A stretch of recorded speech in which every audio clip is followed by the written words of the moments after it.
નવસારી કોર્ટની બાજુમાં આવેલું સત્ય સાઈ ગેટથી વિવેકાનંદ સોસાયટીના રોડની બંને સાઈડ પર વાહન મૂકવાનું પાર્કિંગ ઝોન બની ગયું છે।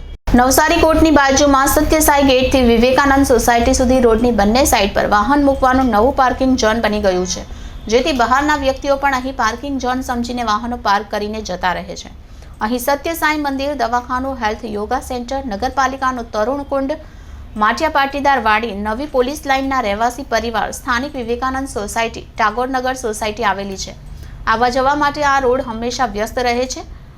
શાંત રેસિડન્ટ એરિયામાં નોયવ્યુ ડાયમંડ મેન્યુફેક્ચરિંગ ઇન્ડિયા લિમિટેડ કંપનીએ હીરો ઉદ્યોગનું કારખાનું અહીં ચાલુ કર્યું છે। આ કારખાનામાં આવનાર આશરે 1200થી વધુ કારીગરો સવારથી રાત્રે સુધી અહીં રોડની બંને સાઈડ પર વાહન પાર્કિંગ કરતા હોય છે, જેથી નગરપાલિકાના સ્ટાફ દ્વારા સાફ સફાઈ કરવી હોય તો વાહન પાર્કિંગ કરેલા હોવાથી સાફ સફાઈ થતી નથી, તેથી કાયમ જ અહીં ગંદકી જોવા મળતી હોય છે। ગુરુવારના રોજ સાંઈ ભક્તો દ્વારા ભજન કીર્તન કરવા દૂર દૂરથી મંદિરમાં દર્શને આવતા હોય છે, ત્યારે આવા સમયે રોડની બંને સાઈડ પર વાહનો અને ગંદકી જોવા મળતી હોય છે।